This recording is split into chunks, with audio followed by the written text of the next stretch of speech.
अस्सलाम वालेकुम वरहमतुल्लाहि वबरकातुहू। प्यारे बच्चों, उम्मीद करता हूँ आप खैरियत से होंगे।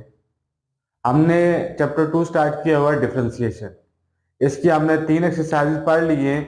अब हम 2.4 को स्टार्ट किया है और 2.4 में हमने पहले क्वेश्चन के 2 हिस्से कर लिए हैं, बाकी 2 को आज देखेंगे। देखिए यहाँ पे वो कह रहा है कि find d y by d x by suitable substitution, यानी आपने इसमें सूटेबल सब्स्टिट्यूशन करनी है और फिर फाइंड करना है d y by d x. अब याद रखें कि आप जब कोई चीज इसमें से सपोज करेंगे तो आपके पास एक फंक्शन से 2 जनरेट हो जाएंगे। तो जब एक से 2 फंक्शन जनरेट हो जाए तो 2 फंक्शन जब आ जाए तो 2 फंक्शन के डेरिवेटिव के लिए हमने पढ़ा हुआ है चेन रूल। तो चेन रूल हमने ये पढ़ा है कि अगर आपके पास d y by d x equal to d y by d t dot d t by d x, ये हमने चेन रूल पढ़ा है। यानी आपके पास 2 फंक्शन आ जाए, उनका आपने डेरिवेटिव कैसे निकालना है कि यानी 2 फंक्शन को कंबाइन करके एक डेरिवेटिव क्या है कि आपने चेन रूल के जरिए निकालना है। तो चेन रूल आपके पास ये है। अब क्वेश्चन की तरफ चलते हैं। तो क्वेश्चन में लिखा है उसने कि y equal to root of x plus root of x. तो अब इसके लिए मैं क्या करूंगा कि ये जो इनर पोर्शन है इसको मैंने किसी थर्ड वेरिएबल के इक्वल लेट कर लिया। तो थर्ड वेरिएबल क्या था, यानी एक्स और वाई में नहीं होना चाहिए कोई थर्ड, मतलब इसी वेरिएबल में ना हो। तो मैं टी के इक्वल लेट कर दिया। जब टी के इक्वल लेट किया तो ये क्या आ गया, t equal to x plus root of x. इसको मैंने बी का नाम दे दिया। अब अगर मैं ए को देखूं इसके रेफरेंस से, बी के रेफरेंस से, तो ए इंप्लाइज वाई इक्वल टू, ये पूरा पोर्शन किसके इक्वल है, टी के इक्वल है। तो मैं लिख सकता हूं रूट ऑफ टी। अब मैंने बी और सी को डिफरेंशिएट करना है और लास्ट पे एक डिफरेंशियल आपके पास, एक आपके पास डेरिवेटिव आना चाहिए, मतलब इसका एक आपके पास रिजल्टेंट आना चाहिए। यानी डेरिवेटिव होता क्या है, change of dependent variable with respect to independent. तो यहां पे चूंकि 2 फंक्शन है, 2 डिपेंडेंट 2 इंडिपेंडेंट है, तो इसको कंबाइन करना चेन रूल से होता है। तो सबसे पहले हम इक्वेशन बी को डिफरेंशिएट करते हैं। इसमें इंडिपेंडेंट वेरिएबल क्या है, एक्स है। तो differentiate equation B with respect to x. किसके रिस्पेक्ट डिफरेंशिएट करना होता है, याद रखना है इंडिपेंडेंट वेरिएबल के रिस्पेक्ट। तो यानी ये आपके पास y equal to f of x. तो ये आपके पास क्या है, डिपेंडेंट, और दूसरा आपके पास ये क्या है, इंडिपेंडेंट।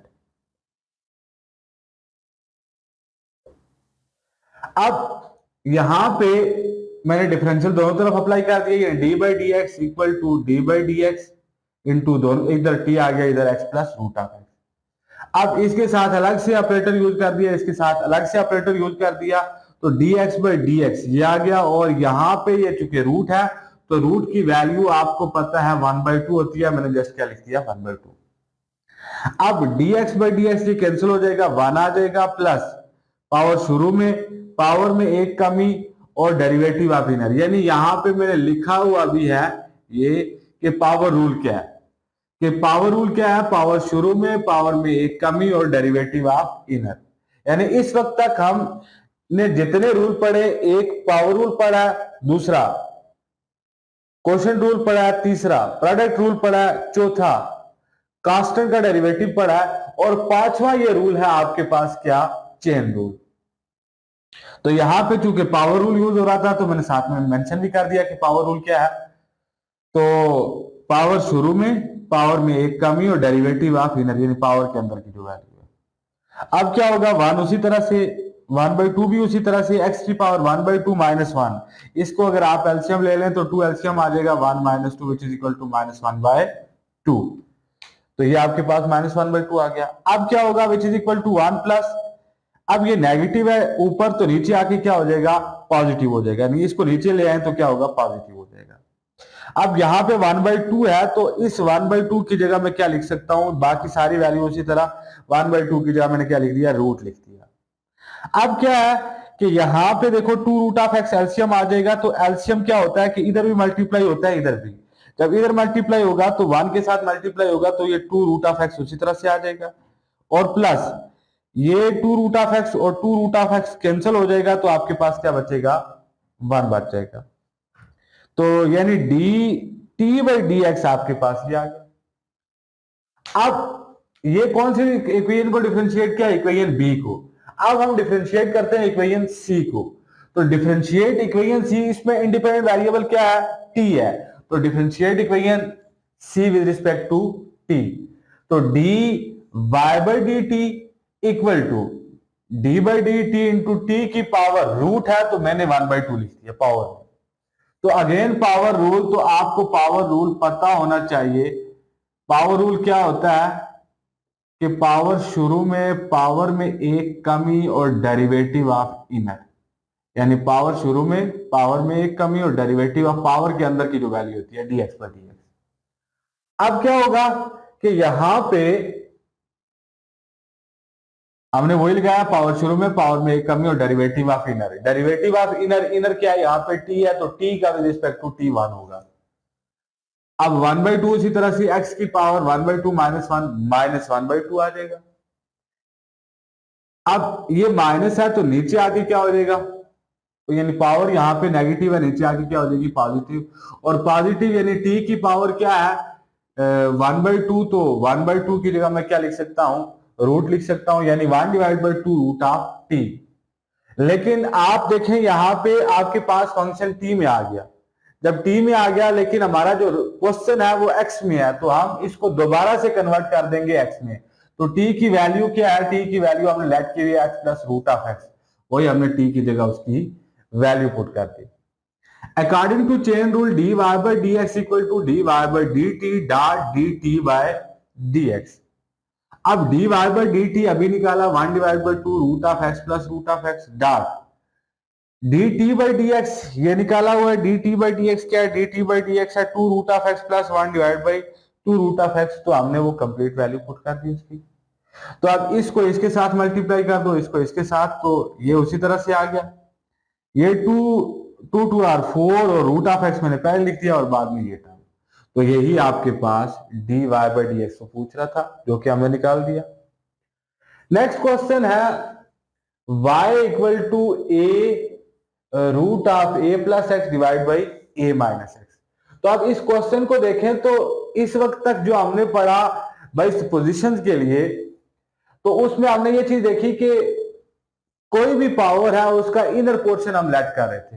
यानी यहां पे देखें तो इसमें क्या था कि √(x + √(x), तो रूट के अंदर की जो वैल्यू थी उसको हमने टी के इक्वल लेट कर लिया। जबकि यहां पे ऐसा नहीं है, यहां पे आपके पास एक ए बाहर है, किससे, रूट से, यानी पावर के अंदर ए नहीं है। तो हमने पहला काम ये करना है कि इसको एक घर में लेके जाओ। जब एक घर में चला गया तो फिर हम उसके घर के इनर पोर्शन को लेट कर लेंगे। तो यहां पे देखें ए है, तो इस ए को मैं लिख सकता हूं कि ये जस्ट ए है, तो मैं इसको रूट के अंदर लाना चाह रहा हूं। तो लिखा जा सकता है, देखें ये ए स्क्वायर, तो ये स्क्वायर और रूट कैंसिल हो जाएगा दोबारा, यानी ए को ये वाली बात लिख सकते हैं, यानी ए है तो √(a) का स्क्वायर, ये और ये कैंसिल होकर दोबारा से ए ही बन जाएगा। लेकिन इससे हमारा क्या बेनिफिट होगा, देखो मैंने ए को लिख दिया √(a², ये और ये कैंसिल दोबारा ए ही, यानी सांप भी मर जाए और लाठी भी ना टूटे। तो यहां पे देखें तो अब मेरा इसमें क्या फायदा होगा कि मैं यहां पे भी रूट है, यहां पे भी रूट है। देखें ये आपके पास अगर इस तरह से हो कि a की पावर n b की पावर n, तो ये लिखा जा सकता है A B whole power n। देखो इसकी पावर n है, इसकी पावर n है, यानी बाप एक है, तो अब एक ही घर में वो रह सकते हैं, A B whole power n। तो यहां पे भी रूट है, यहां पे भी रूट है, तो इसको भी मैं एक ही रूट में, इन दोनों को मैं एक ही रूट में लिख देता हूं। तो ये क्या आएगा आपके पास, a² अंदर मल्टीप्लाई हो जाएगा इसके साथ, और डिवाइड बाई आपके पास ये टर्म उस तरह से।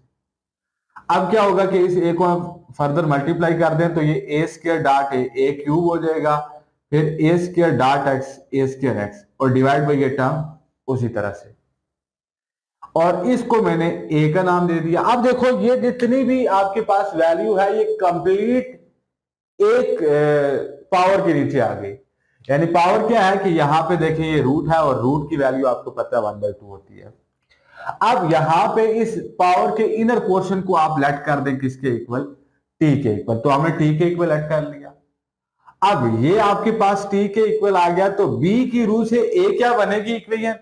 तो मैंने ए इंप्लाइज की तो y इक्वल टू ये पूरा पोर्शन टी के इक्वल है तो मैं रूट ऑफ टी लिख दूंगा। अब मुझे इन दो से dy बाई डी एक्स चाहिए तो मैं इन दोनों को डिफरेंशिएट करूंगा, अलग अलग डिफरेंशिएट करूंगा, इंडिपेंडेंट वेरिएबल के रिस्पेक्ट डिफरेंशिएट करूंगा और लास्ट पे चेन रूल यूज करूंगा जो हमारा नया डायलॉग है। तो इसके लिए इसको अलग से डिफरेंशिएट करते हैं, इसको अलग से। तो देखते हैं जी पहली इक्वेशन को differentiate equation B with respect to क्या इंडिपेंडेंट वेरिएबल एक्स। तो हम क्या लिखेंगे, एक्स के रिस्पेक्ट डिफरेंशिएट करेंगे। तो d t by d x equal to d by d x into a cube plus a square x divide by a minus x. यानी just दोनों तरफ डेरिवेटिव अप्लाई किया। अब देखिए जैसे डेरिवेटिव अप्लाई किया तो मुझे क्या नजर आया, यानी क्वोशिएंट फॉर्म नजर आई, फ्रैक्शनल फॉर्म नजर आई। तो जब भी हमारे पास फ्रैक्शनल फॉर्म आ जाए तो हमने पढ़ा हुआ है, क्या पढ़ा हुआ है कि मैंने आपको बताया था कि क्वोशिएंट रूल यानी अपर और लोअर। तो lower as it is derivative of upper minus upper as it is derivative of lower और डिवाइडेड बाय लोअर का स्क्वायर।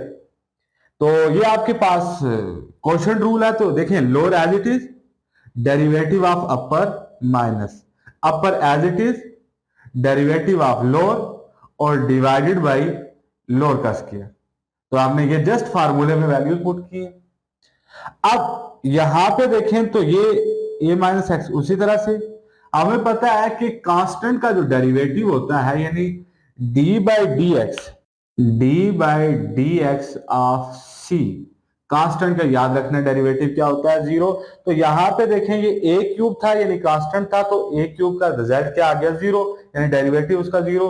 प्लस देखो ए स्क्वायर एक्स है तो ए स्क्वायर एक्स, तो यानी इस पे जब आप डेरिवेटिव अप्लाई करेंगे तो ये क्या आएगा, ए स्क्वायर बाहर आ जाएगा d x by d x. तो मैंने आपको बताया हुआ है कि x का derivative with respect to x क्या होता है, 1 होता है। तो जस्ट क्या बचेगा, ए स्क्वायर एक्स का डेरिवेटिव क्या आ जाएगा, ए स्क्वायर आ जाएगा, माइनस ये अपनी जगह आ जाएगा, अगेन कांस्टेंट का डेरिवेटिव जीरो हो जाएगा और x का derivative with respect to x क्या हो जाएगा, 1 हो जाएगा। अब क्या है, और ये उसी तरह से वैल्यू। अब ये ए स्क्वायर प्लस जीरो यानी जीरो क्या है, एक एडिटिव आइडेंटिटी है। तो जीरो प्लस ए स्क्वायर आप क्या लिख सकते हैं, ए स्क्वायर, और जीरो माइनस वन हो जाएगा। बाकी दोनों वैल्यू उसी तरह से जस्ट ये जीरो में ऐड किए और ये आपके पास -1 जीरो में ऐड किया। तो क्या आ गया, a minus x into a square minus a cube plus a square x into -1 divide by ये उसी तरह से। अब इस ए स्क्वायर को इन दोनों के साथ मल्टीप्लाई कर दें, ए स्क्वायर डॉट ए तो ए क्यूब हो जाएगा, ए स्क्वायर डॉट एक्स तो ए स्क्वायर एक्स हो जाएगा, माइनस इंटू माइनस प्लस हो जाएगा तो ए क्यूब उसी तरह से, मतलब 1 मल्टीप्लाई कर हो रहा है तो 1 क्या है, मल्टीप्लिकेटिव आइडेंटिटी है तो इससे इसके रिजल्ट पे कोई इफेक्ट नहीं होगा। अब ये और ये अपनी मौत आप मर गए, बचा क्या आपके पास, ए क्यूब और प्लस ए क्यूब। तो ए प्लस ए क्या होता है, 2a, तो यहां पे ए क्यूब प्लस ए क्यूब है तो 2a क्यूब डिवाइड बाई ये टर्म उसी तरह से, यानी एक डिफरेंशियल आ गया आपके पास किसका, इक्वेशन बी का। तो अब हम डिफरेंशिएट करते हैं इक्वेशन सी को with respect to independent variable. तो मैं लिखता हूं differentiate equation C with respect to independent variable क्या है यहाँ पे, टी। तो टी के रिस्पेक्ट डिफरेंशिएट करेंगे तो क्या होगा कि यहां पे अगेन पावर रूल। तो पावर रूल हमें पता है कि पावर रूल होता है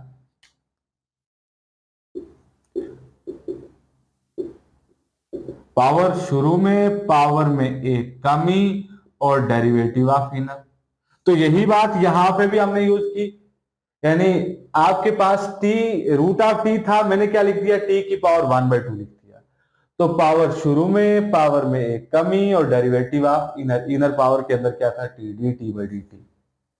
अब क्या होगा, 1/2 इसी तरह से टी की पावर 1/2 -1 है तो -1/2 हो जाएगा, विच इज इक्वल टू, यानी 1/2 -1 कैसे, ये 1/2 -1/2 के इक्वल होगा। अगर नहीं समझ तो मैं यहाँ पे लिख देता हूँ, 2 एलसीएम आ जाएगा तो 1 - 2, तो 1 - 2 आपके पास क्या आ जाएगा, -1/2। अब यहाँ पे देखें तो पावर इसकी क्या है, नेगेटिव है, नीचे आके क्या हो जाएगी, पावर पॉजिटिव हो जाएगी। तो अब यहाँ पे इस t की जगह, क्योंकि हमें जो क्वेश्चन है वो किस में दिया हुआ है, x में दिया हुआ है, तो हमें रिजल्ट भी किस में चाहिए, x में। तो यहाँ पे चूंकि t आ गया, तो अब मैं इस t की जगह जो t लेट किया था वो वैल्यू पुट कर देता हूं, और ये 1/2 था तो मैं क्या लिख देता हूं, रूट लिख देता हूं। अब क्या होगा कि dy बाई डी टी भी आ गया और dt बाई डी एक्स भी आ गया। मैं लिख सकता हूं अकॉर्डिंग टू चेन रूल, यानी अब इनको दोनों को मैंने क्या करना है, कंबाइन करना है। तो dy by d T dy by d x होगा, क्योंकि हमें dy बाई डी एक्स चाहिए। तो याद रखना कि आपने चेन रूल, जब आपको ये ना पूछा हो कि किसके आपने क्या मेंशन निकालना क्या है, तो आपने ये जो लिखना होता है कि dy बाई डी एक्स में लिखा, तो आपने याद रखना है जो दो नॉन कॉमन फैक्टर होंगे उनको आपने लिखना है। देखो यहां पे भी देख लो, ये आपके पास इसमें ये t और x में है, ये y और t में है, तो दोनों में कॉमन कौन सा हुआ, t। नॉन कॉमन क्या हुआ, x और y। तो हमेशा याद रखना है ये आपने नॉन कॉमन फैक्टर लेना होता है। तो dy by d x equal to dy by d t dot d t by d x, which is equal to, अब dy बाई डी टी आपके पास ये फंक्शन है तो 1/2 इंटू ये कंप्लीट वैल्यू, लेकिन इस पे भी रूट था, इस पे भी रूट था, मैंने अलग अलग रूट लिख दिया, और dot d t by d x आपके पास ये complete value D t by d x की हमने कंप्लीट लिख दी। अब ये 2 और 2 कैंसिल हो जाएगा, ये a क्यूब इसके साथ आ जाएगा, ये उसी तरह से आ जाएगा। अब इसको मैंने क्या किया कि साथ ऊपर लिख दिया इसके साथ, ये इधर डिनोमिनेटर में इसकी पावर क्या थी, रूट में था ये, तो मैं इसकी पावर लिख सकता हूं 1/2, लेकिन जब इसको मैं साथ ही ऊपर लेके जाऊंगा तो क्या बन जाएगा, -1/2, और डॉट ये कंप्लीट वैल्यू उसी तरह। अब आप देखें तो आपको एक बात तो पता है कि अगर बेसिस सेम हो, a की पावर n डॉट a की पावर m हो, तो लिखा जा सकता है a की पावर n प्लस m। तो यहां पे देखें तो इन दो की बेसिस सेम है, तो पावर क्या की जा सकती हैं, ऐड की जा सकती हैं, बाकी ये दो उसी तरह से। नेक्स्ट स्टेप में यहां पे देखें तो आपके पास 2 एलसीएम आ जाएगा, -1 + 4, यानी आपके पास 3/2 आ जाएगा। तो ये आपके पास क्या है कि dy by d x equal to, ये कंप्लीट वैल्यू उसी तरह से, और ये a minus x whole power ये क्या आ जाएगा, 3/2। तो यही आपके पास dy बाई डी एक्स है। उम्मीद करता हूं आप लोगों को बातें क्लियर हुई होंगी। यानी आज हमने चेन रूल के हवाले से बात पढ़ी है, और उसमें हमने कुछ बातें पुरानी भी मिक्स की हैं। कौन सी, एक जो तीन मेन डायलॉग हैं और चौथा मेन डायलॉग भी है। यानी 3 मेन डायलॉग क्या है, एक है पावर रूल, क्वेश्चन रूल और प्रोडक्ट रूल, और चौथा मेन डायलॉग आपके पास जो हमने पढ़ा आज वो है चेन रूल। और चेन रूल से पहले हमने चूंकि बाकी पढ़ लिए थे, तो आज हमने चेन रूल को ही डिस्कस किया। उम्मीद करता हूं आप लोगों को बातें क्लियर हुई होंगी, और अगर कोई बात रह गई है, नहीं समझ आई है, तो वो कमेंट सेक्शन के अंदर आप जरूर पूछ सकते हैं। ओके, अल्लाह हाफिज।